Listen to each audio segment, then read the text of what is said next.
All right. Hello, Idiots on Parade, the Too Ugly for TV podcast, bonus podcast. And when I say bonus podcast, that means it's me and my good musician friend, Barrett Antar Goodwin. Hello, Barrett. Hey, how are you, sir? I am well, and joining us is a fellow comedian, a friend of mine, and we just were discussing his last name because it's been a while since I've talked to him, and I said, okay, I'm not going to lie, I don't remember if it's Oskay or Oskay, and you explained to me that you're okay with either just because it's been mispronounced a lot over the course of your life. Yes, that is correct. Usually they put a G in there somewhere. Somewhere? I think I know where the G goes. But I will say this, that is my real last name, but my original family last name was Ashahaushkanowski, and my grandfather had it shortened. Yes. That is a good shortening. That's I would do that. It was like 14 letters long, and so he couldn't get a job when he came over because he sounded Polish, and I guess back then they hated the Poles, and so I'm sorry. To be fair, we still do. Oh, okay. So he changed our last name to Oskay, so it would be more in script and harder for people to tell he was Polish. Well, fair enough. Yeah. I, as a very strong German ancestry, take umbrage with your existence. I wouldn't come invade your apartment or home or garage. I appreciate it. So I didn't give anybody a topic to talk about tonight. Not going to talk about the election because everybody's talking about the election. So one thing Barrett and I like to do is not talk about what everyone's talking about. Mm-hmm. Cool. And I had a thought, and so I will begin and allow you to start to digest and gestate what I'm about to say, and see if this starts a discussion, sparks any ideas, and we can go from there. I'm wondering about in the world of art, in comedy and or music or any art, if there is a correlation between garbage in and garbage out. And I know art is all subjective, so you can't really label it garbage, but I'm going to tell a story or give an example without using any names because it's not my place to shit on anybody anywhere. I have a friend who would not be a friend if I named him. But he was a wannabe comedian for, I would say, a decade and never made it out of the open microphone phase. I mean, never even made it up to host because he was not good. He just was not good. He would fumble on stage and he had okay premises from time to time, but he just could never get laughs. But he really wanted to be a comedian, and I would support him the best I could. I would talk to him. And so I never analyzed, like, why is he not good? Why is he not great? Call him Bob just because I don't know anybody named Bob. So I never really analyzed why is Bob not good. And this has nothing, again, art is subjective. I'm not a real fan of Bruce Springsteen. I have nothing against him. In fact, I like a lot of his songs, but I've never been got to purchase his songs, gone to see him live. Bruce Springsteen to me is when he comes on, I'll be like, yeah, okay, it's a Springsteen song. I'll listen to that, but I've never hunted him down. That said, have either of you seen Springsteen on Broadway, the Netflix special, and or on Broadway? I saw a little bit of it. Okay.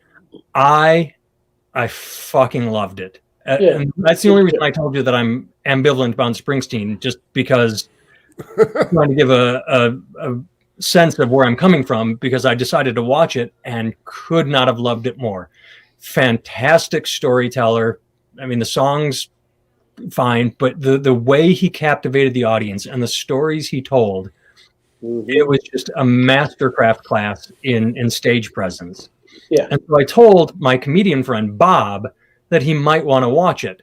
And he said, I don't like Springsteen. And I said, okay, good. Neither do I. Like, I have nothing against him, but I'm not saying like, dude, Springsteen's the best. You have to watch this. I'm just saying you should watch this special to learn about how to present yourself to an audience. And he's like, nah, Springsteen sucks. I'm like, okay. Not the point, but please try and watch it. So finally he said he did try and watch it, and he gave up after 10, 15 minutes, said, no, it's just boring and stupid. And that's when I had this thought, which I'm sort of long-windedly leading to, which is, oh, he doesn't understand great art when he sees it. Therefore, when he gets on stage to try and do his thing, that's why he fails. And again, art is subjective, so you can call whatever you want great. But I think that every so often, there's something everyone can agree upon. Even if you don't love an artist, you can still admire. Like for me, call it Chris Cornell. I never liked Soundgarden, but I always understood. I get him. He's got a great voice. He's a talented guy. I just don't. I'm not in tune with what he's doing with it. And he didn't have that ability to recognize and learn from something. Does any of this make sense? And or I will turn the floor over to see if you guys want to go anywhere with it. But the premise was, do you need to have good input in order to have good output? And this goes with anything. Television, like people that watch crap shows and want to become television writers, then turn around and write crap TV. Or if you like All in the Family, will you create a better, like the South Park said they wanted to create an Archie Bunker and created Cartman. Like they obviously were dipping into great art. I will shut up now. Either of you want to go first? Well, I mean, I'll say this before we start. I think, Jeff, you're more than welcome to go first, but you do know that when your friend watches this and goes, hey, he told me to watch that Springsteen thing, and I only watched 15 minutes of it, and then I told him it sucked. You do know who you're talking about, right? If anybody watched my podcast that was a friend of mine, the only people that reach out and say they watch this are people that don't know me. But the people in my group that should be supporting me and saying, dude, I keep track of your podcast, or I retweeted your promotion of your new album, they fucking ignore me. So I have no doubt that you see this. All right. I just wanted to throw that out there just because we're not so far into it that we can't start over on a different topic. But as long as you're cool with it. I am confident that this will, I'm, yeah. All right, man. I have lots of thoughts about it, but Jeff, you go first? Oh no, by all means. I would love. I'll sit back for a few minutes. Let me hear what you got. I agree with you all. I think it is garbage in, garbage out. I very rarely know anybody who I really admire artistically who doesn't have what I would consider solid influences, right? Like. And I think the Archie Bunker thing is a great example. I feel like people who wrote sitcoms in the 70s grew up reading books, watching plays, or reading, you know what I mean? Like stuff like that. And then in the 80s, they were watching the 70s sitcoms, and the 80s ones were generally worse. And by the time the 90s came along, they were watching the 80s ones, or they grew up on, you know what I mean? And they just got progressively worse because people stopped going back to the source. Whereas, like, to interrupt you, what you're saying, it just gets watered down. Instead of going to the well, you are just you're like a teenager cutting alcohol. You know, you're dumping iced tea in the water in the vodka. Yeah, and I feel like with the South Park guys, they went back, and it shows because the show's really funny. To me, right? I know, sure, some people don't find South Park funny, but I feel like they went back, and that's what they did. I'll say this. When I was a beginning bass player, I didn't listen to a lot of the great bass players. I just didn't, you know, whatever laziness. I was like, oh, it's too hard. I'll wait till I'm better, then I'll learn these hard songs or whatever. And it really, there was huge holes in my playing based on the fact that I'd never gone back to the source, right? Like when I was learning jazz, I wanted to learn only the songs I wanted to know. So I could like hack my way through these really complex tunes, but I had no foundation of like the Duke Ellington stuff or the real meat of like what led to things. And it wasn't until I went back and really revisited that stuff and got immersed in it that I really started to see myself grow as a bass player. You know what I mean? Like, well, I kind of needed the foundation that came from the greats who came before me because I didn't make up the bass. You know what I mean? Shit, all those notes been played before. and not studying that stuff really left me with huge gaps in my playing until I went and filled them in. Do you know what I mean? I don't know if that completely relates, but I feel like there is a bit of it you have to kind of sit at the feet of the masters a little bit, because we're not making this shit up. You know what I mean? Like, we're not, Yeah. But that's just a thought. So. No, yeah. I agree. I'm doing it to this day. Like, for the longest time in my career, I didn't really watch comedy because I lived it. Like, I would go every week and see a new comedian live in front of me on stage. And so when it came to like watching comedy in my spare time, I'm like, I don't feel like doing that. And you have to. Like, when Chappelle puts out Sticks and Stones, you can learn from that. When Bill Burr puts out his latest, is it Paper Tiger, the one from England? Yeah. You can learn from that at any level. So yeah, absolutely. Absolutely. Does. Jeff, you want to jump in? I think, like, I was trying to tell my kid this tonight because he's like addicted to video games. He's like a 13-year-old boy, and he's doing online school, so like he's just on the computer from like 8 in the morning till like 10 at night. And I was like, dude, like you need to get, because he was doing mixed martial arts, but with COVID, like, and the gym shutting down and shit like that. So I was like, you need to find another interest. Like, you're just one-dimensional. Like, you need to find another. You need to be more well-rounded. So I think I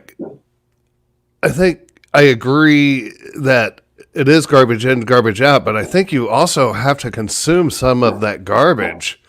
So you can, so you can be like, oh yeah, I don't want to do that. That is garbage, and know the difference. You know what I mean? Like, that, because a lot of times, I don't know about you, but there's been times where I was like, oh, I have a brilliant idea, and then I try it at an open mic and it bombs ass. I'm like, I don't know why that bombed. And then like 3 years later, you see somebody try the same thing because you aren't as original as you think you are. And you're like, oh, that's why it bombs, because that's a shitty idea.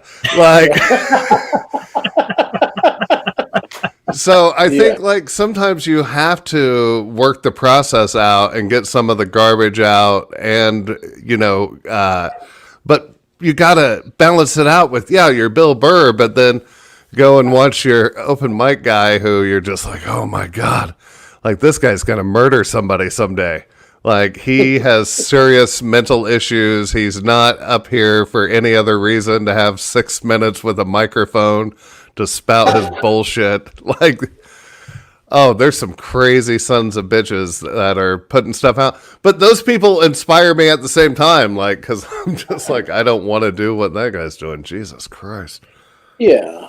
Well, if I could jump in, you said something I thought was fascinating because I didn't even think of it. You said about your son that you want him to be, I think it was multidimensional, multiple sources, and that I have two thoughts on, and one is a personal, I'm a snob and an asshole and I can do better, because when you talk about garbage in, garbage out, I ignore things like the Kardashians. I fucking ignore them because I hate them. But then so often, I will see a comedian that will talk about the Kardashians in a way that makes me go, shit, if I watched them, I bet I could insult them that way or come up with that kind of joke about them. Right. But I distance, turn my nose up like an idiot. But maybe it would be good for me to get into the mud a little bit, or just to have input from everywhere so that I'm well-rounded and relatable. There's also easier ways to. I've already forgotten. I said I had two thoughts. I forgot the other one. So, I mean, I don't know. I feel like being like, I don't do the kind of gigging thing. I mean, obviously nobody's gigging these days, but even in the past like 18 months to 2 years, I haven't been like kind of playing with like 30 or 40 different people every year. You know what I mean? I'm playing with one person mainly, and then a handful of other people. You can see that you're like, I don't know if you can see yourself, but a lot of it is this. I'm getting a half face quite often. Sorry. Yeah. How's that? Better? Excellent. All right. But I'll say this about the Kardashians. We'll love them or hate them. I'm personally not my thing, but I don't know that it's worth it to watch them to get a joke. There's better ways to get jokes. Like the amount of hours you'd have to spend to craft one joke, unless that's going to be the joke that makes your career. I don't know, dude. Life is funny enough, you know what I mean? Yeah, like really, you know. But well, maybe what I'm saying is that I should be open to it, and instead of immediately dismissing it as beneath me or garbage, just be like, all right, like you just said, not my thing. But if I sort of know they're on the periphery, maybe just being open to it, like I don't have to study it. Like, okay, I'm going to watch a 10-hour marathon of Kardashians and write a joke, but instead of instant dismissive, be open to everything. Like one day I got iced in Philadelphia and had to stay a day longer and ended up watching 10 hours of live tuna fishing on cable. And it wasn't until they brought these tuna in, and it takes them like 6-7 hours to reel one tuna in, and they bring it on the boat, and like men lay next to these things, and they're twice the size of a grown man and twice as wide and twice as thick. And I was like, well, if those were the two fishes back in Jesus's day, like those could feed a big ass crowd. Like they never tell you what kind of fish it was. Like it didn't dawn on me till watching like 9 hours of tuna fishing that maybe that's how Jesus performed the miracle. It was just two gigantic fucking tuna. Like easily you could feed the crowd. Like yeah, but telling people that Jesus fed everybody tuna fish sandwiches just doesn't sound good. I like a nice tuna sandwich. Inspiration comes from the strangest places. You did not sit down and say, I'm going to watch tuna fishing and write a joke. No. You were watching tuna fishing and it occurred to you.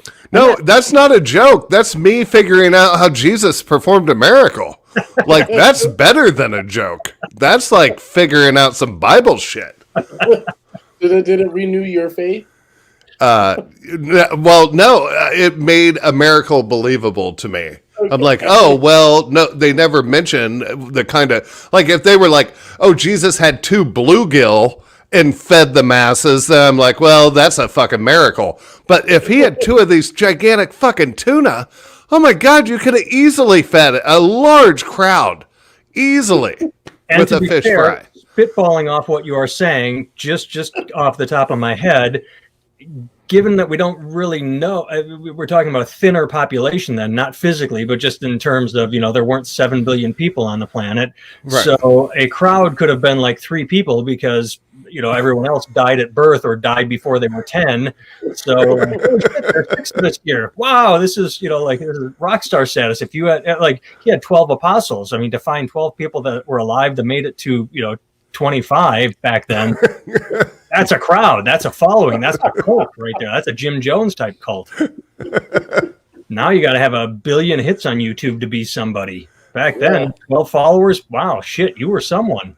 I mean, again, no, you first. I'm sorry. You brought up cult, and I keep on seeing this ad for this, like, is it Nexium or Nexum or like where the HBO documentary, The Sex Cult. Yeah, it's like the guy just got like 160 years or 120 years in prison. 120.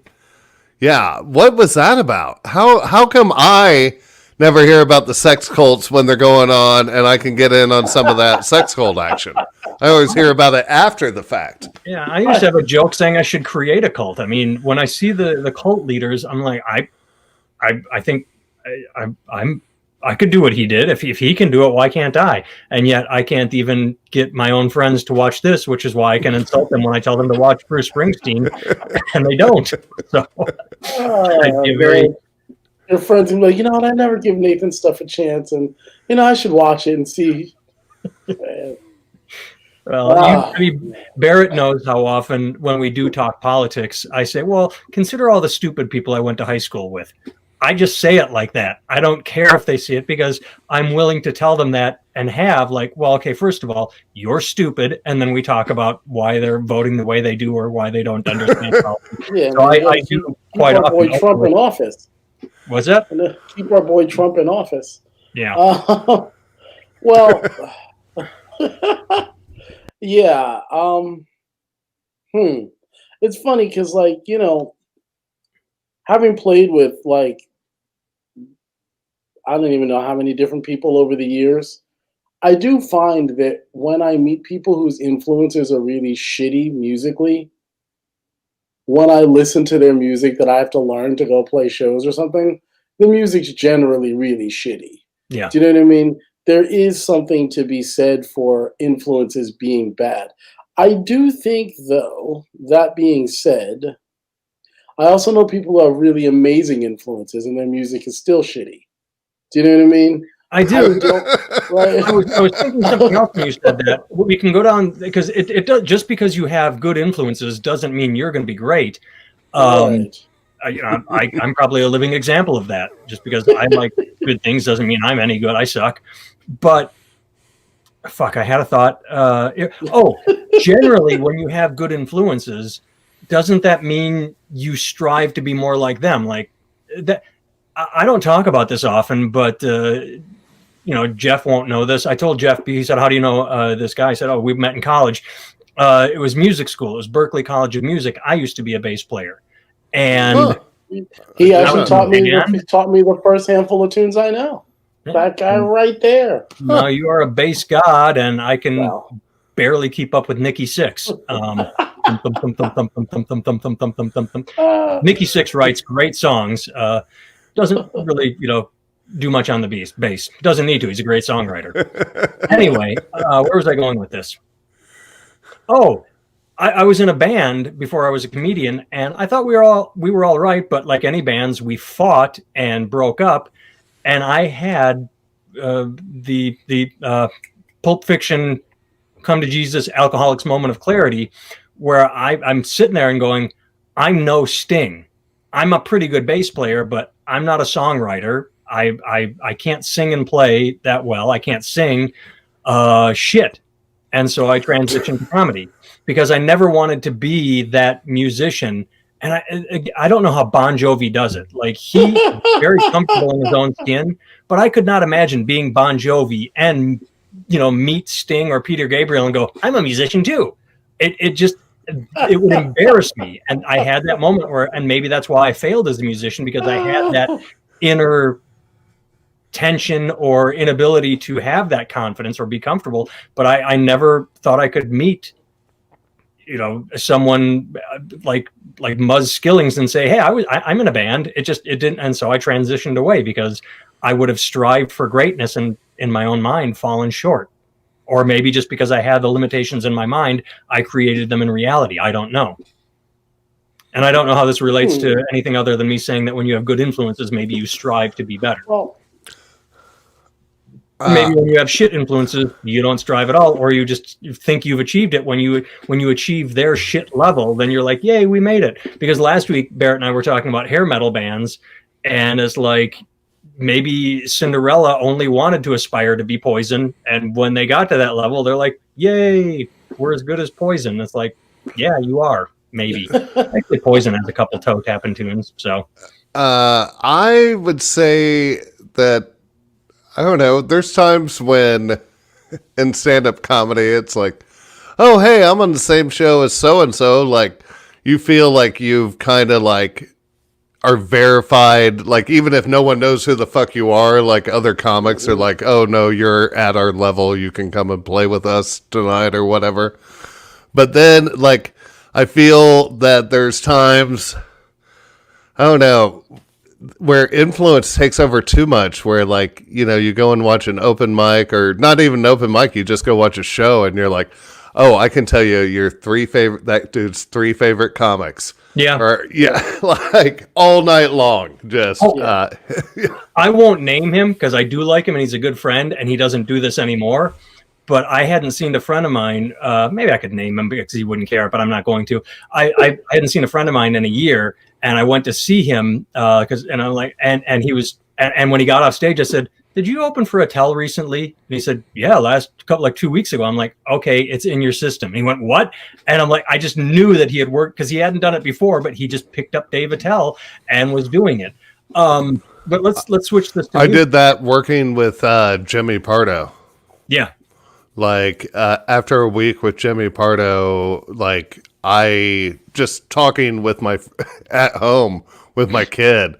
It's like, who are you? I'm like, what are you talking about? Like, I just you pick up their cadence. Like, there's some comics that you just pick up their cadence or you pick up their rhythm, and they're fun to do. You know what I mean? Like, they have like a fun rhythm about the way they talk or the way they do their thing, and it's super addictive to pick up on. Well, it's difficult to be a sponge and absorb knowledge and then not imitate be a pale version of that. We have a guy in Indy who's been doing it like 6 years, and he sounds exactly like Mitch Hedberg. No, yeah, like he writes his own jokes, like they aren't, you know, he doesn't steal anything, but he has the exact cadence, he has the exact style, the exact, and I'm just like, are we all just cool with this? All right. Cool. All right. I mean, do you think that sometimes you have to go through that? Do you know what I mean? Like, I'll say this. I'll tie this back something we were talking about earlier. I think that, like, when it comes to influences and things like that, I think it's really, really hard for any individual to see themselves objectively. Right? Like, I think it's very hard to see yourself objectively. So you can have great influences and then still suck. Because for me, the euphoria of writing a song is so much fun, and sometimes playing a song and performing it, that I can't always tell when it's good or bad when I'm caught up in the euphoria of the creation or execution process, right? But the next day when I listen back to it with fresh ears, or a week later, I'm like, oh, well, this shit sucks. You know, I really like this a lot more than I thought I was going to. Because in the moment, I can't see myself objectively. Now, that being said, with you, Nate, when you were playing bass and you could see yourself objectively, maybe it's not actually that good to see yourself objectively, because the truth is that, like, while Muzz is Muzz and all these people are who they are, who's to say that you couldn't have come up with something that, while maybe not as technically crazy, because Sting is not a technical bass player at all. Some of his bass lines are not easy, and they're remarkably creative, but they're not necessarily hard. Well, right? I think more in terms of Sting is creative and Muzz is creative and crazy. So right, but I wonder, like, did you shortchange yourself by not seeing what you could bring to the table by just being you? Do you know what I mean? Like, sometimes seeing yourself objectively could be a good thing. Or sometimes maybe it was the best move you made, because then you found comedy and moved into that and did other stuff. You know what I mean? So maybe it was the right thing. But I wonder if, you know, like, I'm learning how to play slide guitar. And because I already know how to play an instrument, I know how bad I am at it. Do you know what I mean? Right? Like, if I had started playing slide guitar at like 15, I'd be like, oh, I sound great. It'd be all out of tune and shit, and I wouldn't know. But I do know, because I know some guys who are monstrously good, and I know I do not sound like them. But yet I chip away at that every day, a little bit every day. But it's hard, because I do know where I am in the pecking order. Like, I can hear very clearly that I wouldn't hire myself. Do you know what I mean? And if I go sit on somebody's gig who I wouldn't hire either, and they kick the shit out of me, and I'm like, wow, I just took a royal ass whooping. Now, I enjoy that kind of thing. Like, I feel like it puts hair on your chest, so to speak. You know what I mean? Like, it's the kind of shit that makes you grow up a little bit when you get not get beat up, but you know what I mean? You kind of get a talking to sometimes, like, you know, musically. Like, when you guys open up for people, or you're on a gig and the opener is like killing, how do you take that stuff when you do get to see yourself objectively? What does that do for you guys? Well, I'll let Jeff answer, but I just have one thought. When it comes to objectivity, we are all in a unique position that we get feedback. So if you write a song and say, wow, this is kicking, and you play it and the audience just sits there like this, or if I come up with a joke idea and go, this is the best joke I've ever written, and I perform it for an entire year, and it's the joke that just bombs in my set, I know that I have to take it out. So I think that's the nice thing about we can be objective in. I think the idea that understanding. Yeah, no, that's true. Not get a response. True. The song does not get a response. I think being bullheaded would be, well, they don't like it, but it's my favorite joke, so I'm just going to keep doing it. Well, I know some people like that, but they might actually watch this, so I'll keep my mouth shut. I think that when you're first starting out, like you mentioned, it's almost detrimental that you aren't understanding of how bad you are, because I don't think you'd keep doing it. like I know when I first started out, I used to go home and I'd listen to my tape with earphones in because I wanted to hear, oh, okay, I heard somebody laugh. And, 4 years later, you're driving home and you listen and you're like, wait, why didn't they laugh on that beat? Like, before you're listening for the laugh to give you that confidence to go on. Mm-hmm. And 4 years later, you're listening for the lack of that laugh because there should have been a laugh there. And why wasn't there one? Because in your head, when you wrote that joke, oh, I'm going to throw in this little side note, which is going to get this little laugh and then it doesn't. And you're like, wait, why didn't that work? Whereas before you're like, oh my God, I can't believe that worked. Someone laughed in the back. I heard him. Like, and it gives you this, but then the further into it you get, I think you become almost super self-aware and you're like, wow, I am not like I'm very aware that I'm never going to be at a Bill Burr level or a Dave Chappelle level and stuff. Whereas I think when you're starting out, you're like, anyone can make it in this industry. And it's like, you learn really quick that you are, like, you may be funny as shit, but it takes a lot more than being funny as shit to be an all-star stand-up fucking comedian. Like, you got to have that fucking star quality and all that shit. In my opinion, I could be wrong. People backing you, believing you, like command your agent, people pushing you constantly, saying, "Hey, this is the guy you want." Well, let me ask you a question. And whether people are Louis C.K. fans or not, I suppose, is almost irrelevant. But I know he said that he sucked for years and years and years. He was terrible. He was like doing Chinese like buffets and shit, and it was just awful, right? And then he found out that George Carlin wrote a new hour every year. So he just started writing a new one every 8 months to a year, which forced him to dig deeper and deeper and deeper and deeper and deeper, and then get to the stuff. And through kind of just minding himself over and over and over again, he actually got to the point where his stuff is funny. I saw his new thing. It's funny. I mean, it's more shocking than it is funny. Do you know what I mean? Like, it's more like, oh my God, I can't believe you fucking said that. You know what I mean? But just conceptually, like taking him out of the picture, let's say, not that we need to go deep into this if you don't want to, but what do you think it is about you that would stop you from becoming a Chappelle or a Burr? Like, where is it that you feel like you don't have what they have? And do you think what they have and what you feel you're lacking is something you're unable to attain through your own efforts? Does that make sense? That totally makes sense. Okay. Do you want to go first, Nathan? I think it was asking you because you were the one that brought up limitations. I what I would say in response to that is going back to my being embarrassed to meet Sting as a musician and saying, I'm a musician too.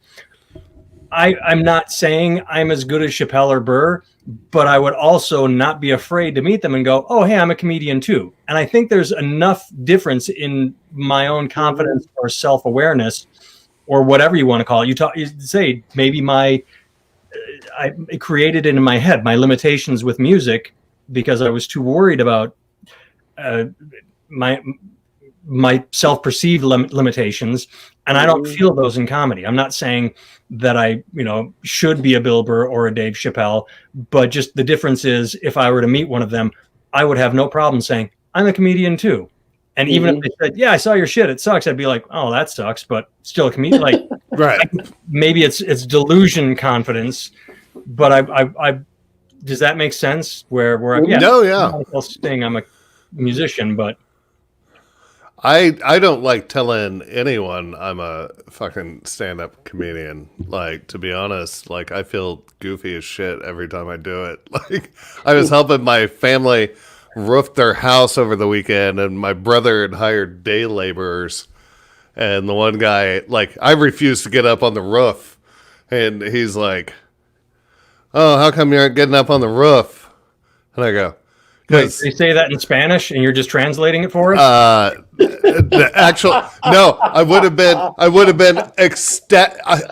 And I don't care how fucking racist this is. At the end of the day, I was like, we couldn't find any fucking Mexicans.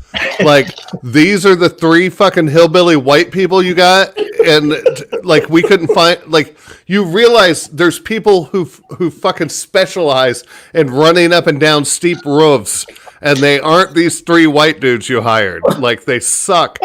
But the one guy is like, "Oh, you aren't getting up there?" And I go, "No, I make enough money. I don't have to climb up on the roof. Like, this is my parents' house. I'm afraid of heights. My 2 best friends died from falling. I'm not getting up on that roof."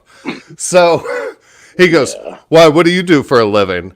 And my brother goes, he's a stand-up comedian. And he goes, "Oh, that's really cool." And I was like, yeah. And he goes, "And that like pays your bills?" And I was like, "Well, it used to." I go, I work at the Bob and Tom show. And that was the worst thing I could have said to 3 hillbillies, because those people were like, "Oh my God, you know Christian Lee? You know," and it's this Midwest radio show that is loved by Trump fans across this great nation. Woo! And make America great again. Yeah, so they, I then had to just answer questions all day about the radio show, which was completely miserable. My wife hates it when we meet new people and it comes up that I'm a comedian, because I never have anything to say about it because it's my job and I've been doing it so long. And everybody, like you said, they have this sort of like, "Ooh, comedian, that's cool. I don't bump into that often. What's that like?" And I'm like, "I don't know, it's my job." And because it's like they're excited and I'm bored, and so you make them feel bad, like they're excited about your career and they want to hear you. But I can't like, "Well, I'm a comedian. I get on stage and people laugh and it's so yeah, I don't like people finding out I'm a comedian too for the first time. Where I don't like talking about it for that reason, where it becomes all about me. And you'd think that should be all about me because I'm Mr. Ego. I want to stand on stage, but I also don't want to talk to you after I'm off stage. I just want to go back to the hole and crawl in the ground. And but I wonder, like, I was talking about this with a friend the other day.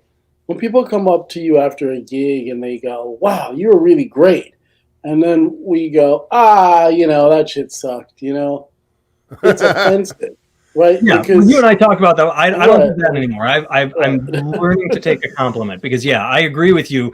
When someone compliments you and then you shit on their compliment by being even legit humble or false humility, it's inappropriate. So, I mean, you're also just kind of like denying their reality.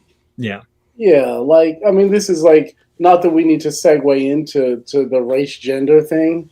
But that's always the issue with racism and gender stuff. Is like, if I say something happened to me, and then a bunch of people, "Well, that's not how it happened. It was really like this, and you're wrong about your personal experience." I'm like, well, first of all, fuck you.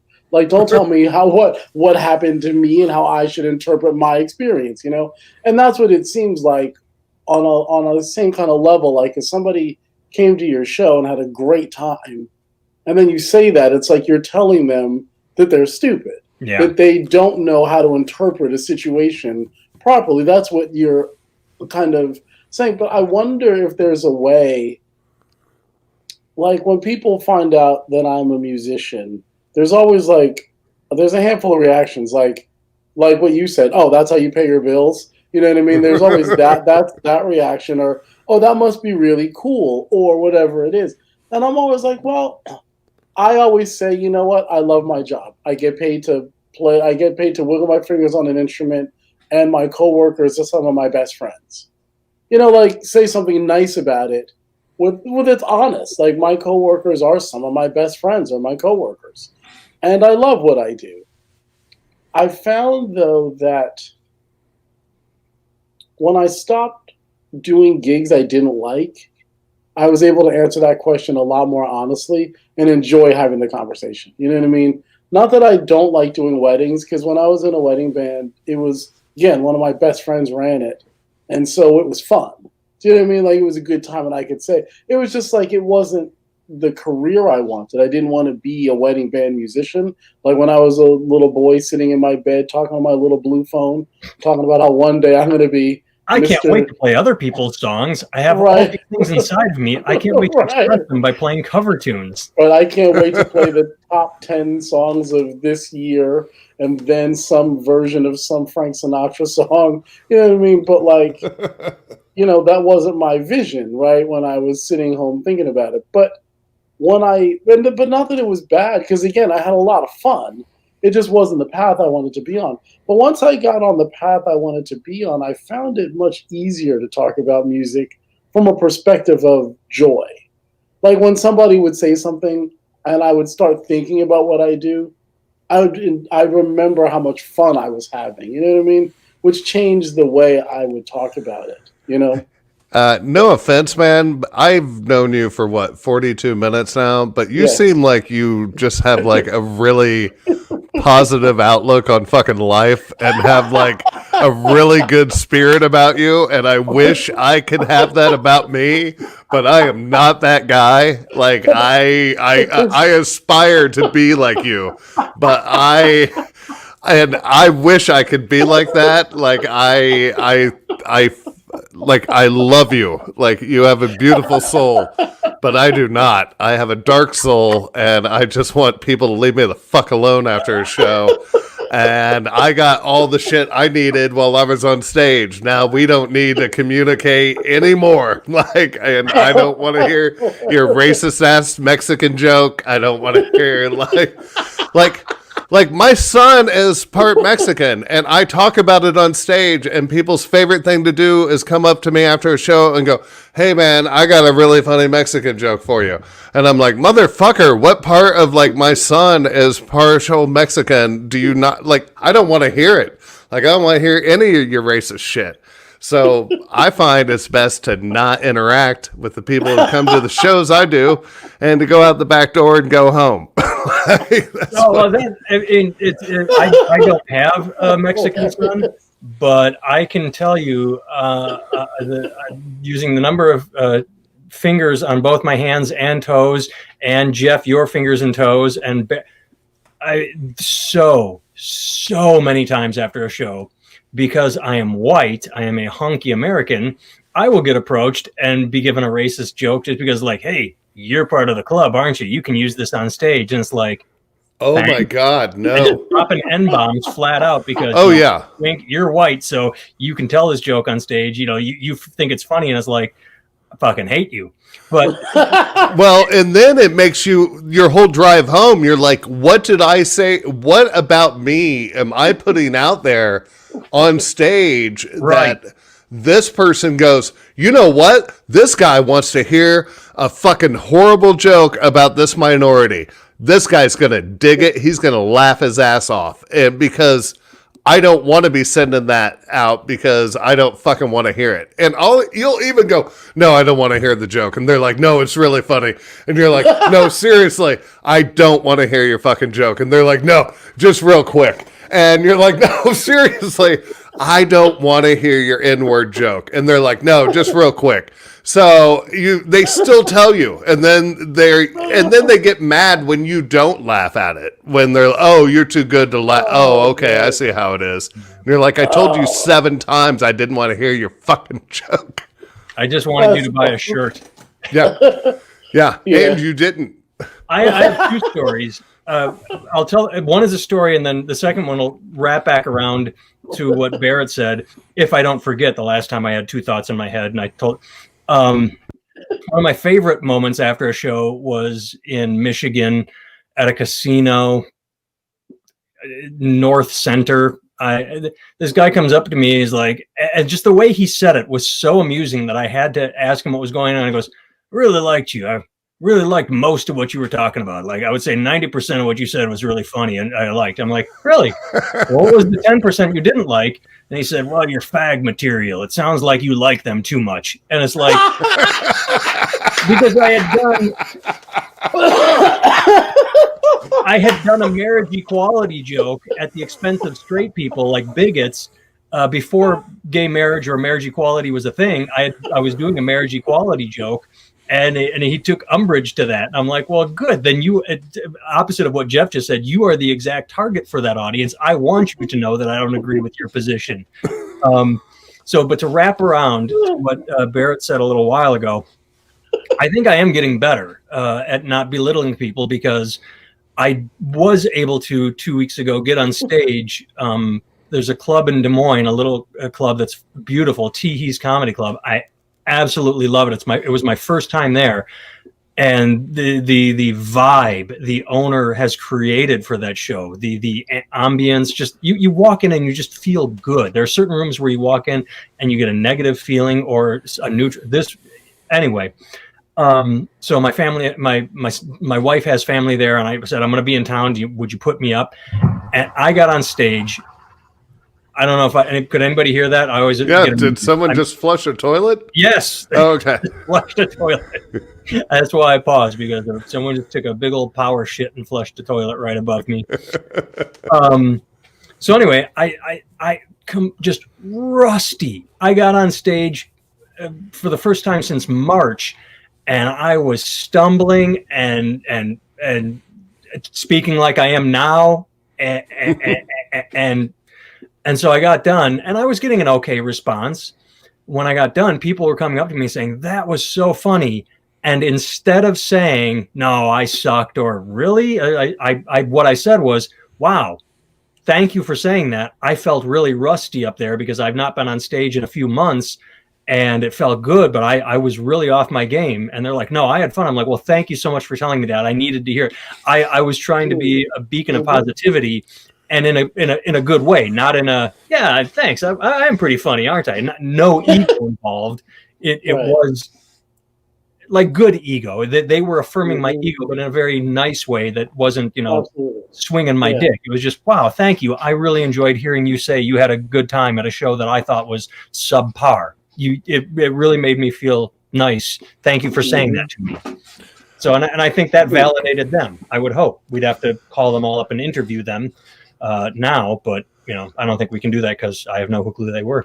I've gotten a lot better about just going, "Thank you very much, and thanks for coming out." Like because before I'd be like, "Oh, dude, I sucked. You should have been here last show." Like the early show, I was on fire. This one, I blew ball. They don't want to hear my And like finally one day, it just dawned on me. I'm like, "Oh yeah, they don't give a shit. They don't want to hear that. Oh, I should have been at the last show. Great. Well, oh great. Yeah, exactly. Like so yeah, I've gotten much better about just saying thank you, and I will never get comfortable with signing autographs. Never been asked, so I don't have to worry about that. You're full of shit. Okay. Like, you sell stuff. I've never asked you to sign it. Does that count? Sign my CD? Because I don't think that counts. That to me is not an autograph. An autograph is like, holy shit, there's that guy. I want his autograph. Buying a CD, I don't, because I've done that. I've signed shirts, but I think you've never signed like ticket stubs and shit. Yeah, I've signed that stuff, but I don't look at that as autographs. I look at that as mementos. Like, they went to a comedy show. They don't care who I am. They just want a memory of the evening, or at least that's the way I justify it in my head. So I don't have to. I don't know. I find it weird either way. Like, I just like whenever anyone wants anything of my, like even when they want my album and stuff, I'm like, what are you doing? Like, why? What? That guy has get his album after the show, so I actively want to sell them crap because I need the money. I'm horrible at it. I have no self-confidence when it comes to after the show dealings with and I know I joked about the I play a lot of small towns throughout the Midwest, and there are a few shitty people. On a whole, Right. Most of the people are fucking awesome. They are super grateful that you came to their town and brought comedy. Yep. They want a picture. They want to post it on Facebook. They sell out. You go to a big city and they've got everything to do, so they don't go to comedy. You go to a small town and there are 200 people there. They treat you like a rock star. Yeah. Yeah. They want their picture taken with you when you're all sweaty and they're putting their arms around you and you're like, oh, I'm gross, and they don't give a shit, and you're just what kind of Olivia Newton-John let's get physical act do you do on stage where you're sweaty? I just stand there. Oh, dude, I sweat like no one's business. It is, and I've gotten it under control. When I first started stand-up comedy, I sweated so much like I needed like the earthquake towel with me. Like I had to dab like throughout my set. But it's just nerves. I sweat profusely. You ever use Secret? It's not just for women. No, out my forehead, down my chin. Like I auditioned for Dave Stroop, which is like this dude who books a shit ton of comedy clubs around the country. And I bombed so bad. I had so much sweat hanging in my mustache that as I spoke, it just shot out through the light, and people were covering their nachos up on the stage because they could just see all the shit flying out, and every bit of phlegm in my brain landed in the back of my throat. So for 7 minutes of a set, I had to constantly go and then just sweat, like my whole nipples are sweating through my shirt. It was the worst audition anyone could have ever done. John Reap was there, and I came off stage, and he walks up to me and goes, "What the fuck was that?" And I just go, yeah, man, I flopped. I'll see you tomorrow. He said, "Are you okay? Are you having a heart attack or a stroke?" It was so bad. It was the worst I've ever done, ever. And there were like 250 people there. I bombed ass. Yeah. I'll say, nobody comes up and asks me nobody tells me racist jokes. I mean, people do. People tend to, much like your part Mexican son joke, a lot of people want to tell me black jokes because they think I'll find them funny for some reason. And some of them are me. actually. I tell you black jokes all the fucking time. But I mean, some of them are actually funny. Let me try to think of one that was actually funny. Do you like the thing I sent you yesterday? That was kind of amusing. That was funny. It was a gender reveal party, except so it was a white couple, and there was a gender reveal, and they were burning something, so it was pink or blue smoke, but it was black smoke, and there was a black guy standing looking at the smoke like, "Oh shit, I'm busted." It was. I saw that a few, like maybe it was sometime last year. I write for a call-in character for the radio show I work for, and he's kind of I don't know, smart hillbilly type character, and that was he went to his hot cousin's gender reveal party, and when she cut into it was chocolate swirl, and so her boyfriend was super shitty, kind of thing. And it was, and when I saw that, I was like, oh my god, I had the same idea. Like I felt good. Like yeah, that's funny. I think we interrupted Barrett though, so people tell you black jokes. I think is where I interrupted you. Sorry. But I'll say this. I found something very similar, right? Like down south, up north, in the sticks, in the woods, Midwest. I don't know, man. Whenever we play, people are always, I meet some of the nicest people on the road. You know what I mean? Like I really do. Like I know that everybody talks about all these places as being really shitty and flyover states and rednecks and all kinds of stuff. And I've met lots of rednecks, and they're all really cool to me. You know what I mean? Like, in a way that maybe I don't know what it is. Maybe music is different. Maybe it's like I'm just one guy, so I don't pose a threat to anybody. Or maybe it's just that people are actually kind of decent. I don't know. As you said, like I tend to be like pretty easygoing and have a good spirit, I think was the thing you said. So maybe I'm just trying to see the good in people. Because, like, I mean, honestly, when I see certain things, they terrify me. Do you know what I mean? Like when I see big ass pickup trucks and like dudes in them with like all their conservative virtue signals all over their truck and shit. You know what I mean? All that conservative and Republican virtue signaling stuff, like that scares the shit out of me. But then I have a conversation with people, and as long as we don't talk about race, we actually get along really well. Do you know what I mean? Like, it's Can I interrupt and ask you both a question? Yeah. Either of you watched the new Borat? Yeah, I saw it. No. Okay, well, even if you didn't see it, Jeff, you've seen the previews, right? Right. Yeah. So you know that he, at one point, is outside a liquor store and he's talking to this guy with a beard, and the guy goes, he goes, "What is everybody?" He goes like, "Quarantine. You got saying we got the virus." And he goes, "Can I stay with you?" And then there's a super cut to him with these two hillbilly guys. You remember seeing that in the preview? No, but the whole point is he goes and stays with these two guys that are into QAnon. Like they are right wing, and I really felt let down by that whole segment because I saw him interviewed and he said, "Yeah, these are the two nicest guys you'll ever meet, and they just have these really weird beliefs." And I really wish he had gone further down that path in the movie, because he was doing. I like the movie. I thought it was funny, but he was doing shit like dancing around in a dildo in his underpants with a big black dildo, trying to get a reaction out of them. Where I thought the more interesting aspect was, I don't know what they said to him. I think they were using that he's filming a documentary and he doesn't know America. But these two guys, these two QAnon, quote, racist hillbilly guys, invite this foreigner into their house. You know, he's like, "Can I stay with you?" And however it worked out. And then they have these conversations where they're like, you've seen it in the commercial. What is worse, virus or Democrats? Oh, Democrats. But still, they saw someone in need, and maybe they were given money, but they didn't like, "In my house, fuck you." You know, they didn't. right. And maybe they ran into 20 of those guys before they got someone to take them in. You know, it's editing, it's a movie. But I thought it would have been more interesting to go down the path of what makes these two guys that, like Barrett says, you look at them and you think, "Oh shit, you know, Confederate flags, guns, and don't go near them." But at their core, they're still people. They have beliefs that I do not understand, and they vote in a way that I do not like. And I probably have beliefs I don't like.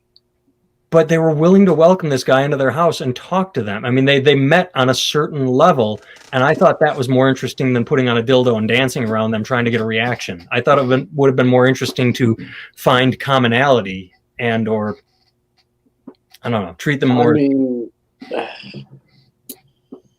well, I assume we'll be wrapping up soon, so we're hitting an hour, so we'll talk about race and gender for just a second. I do find that when the conservatives say that the liberals are being a bit divisive in certain ways, I find it comical because I find them to be remarkably divisive, right? But I do agree with you that there's a point at which quote unquote educated liberal people tend to look down on the other people who are not like that and do things that are specifically designed to make them look stupid. Yeah. Do you know what I mean? And I'm like, well, that's not actually cool. You know what I mean? Right. Like I was watching like a bunch of 90s comedy for some reason. Like I was flipping through some stuff, and it was like every black comedian was like, "And white people can't dance, and white people can't do this, and white people can't do that." And I was like, oh, well, there was a whole lot of that back then, wasn't there? And there's so much that made The Simpsons, where notice that black people drive like this, and white people, and Homer, "It's true, we're so lame."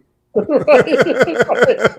But like, I kind of get how, like, if I was a white person, that would just be annoying to me. To like every time I turned on the TV, somebody's just shitting on me about something that is actually kind of irrelevant and stupid.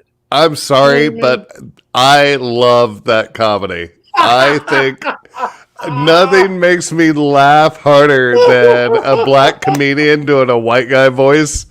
And I don't care if it's racist. I feel like it's the least they could do is make fun of us. And I welcome it. And I find it absolutely hilarious. Like, it doesn't bother me in the least bit.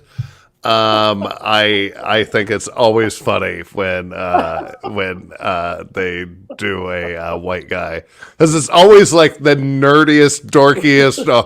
Oh, well, hello there, sir. Boom. Like, it's always this like way over the top white guy, of which I know like one guy like that of all the white people I've ever met, but they always like pick the nerdiest, like most uptight corn cob up the ass white guy to impersonate, and I love it. That's hilarious. That's funny. Well, let's leave it on that light note instead of going down another I don't know, thoughtful path. If we done that tonight, I have no idea. But Jeff, thanks for sitting in with us. Appreciate it. Very nice. I appreciate you having me. Well, it's anybody that made it this far that wants to know, Jeff posted on Facebook, yes, I want to be on your podcast. Just as an open, that was his status update. So I'm like, all right, I'll challenge you on that. Be on my podcast, and here he is. So. Well, you're one of the few people who it comes up in my feed every day on my Facebook, and you always. There's a hide button, right? Yeah, and that's what I'm saying. You have successfully never been hidden. That's what I'm saying. Is like even, and I'll say this, you post more than anyone else in my feed, and I still don't block you. And I enjoy what you have to say, and I've always loved your sense of humor, and so I appreciate you having me on. And it was super nice meeting you. Yeah, and, you too, man. I would have you come back, and I appreciate the kind words. I feel the same way every time I've seen you do comedy, which has not been often enough. Well, thank you, sir. All right, kids. You got your Twitter up there. Do you have a website you want to hit quick? No, just my Twitter, Instagram, all that shit. There you go. AntarGoodwin.com, KatieHenryMusic.com. Mm-hmm. Antar is the musical director for that band, and I'm at NathanTimmel.com. Thanks for watching, and you can always say nice things about us in reviews, and or hit that share button when you see this. All right. See ya.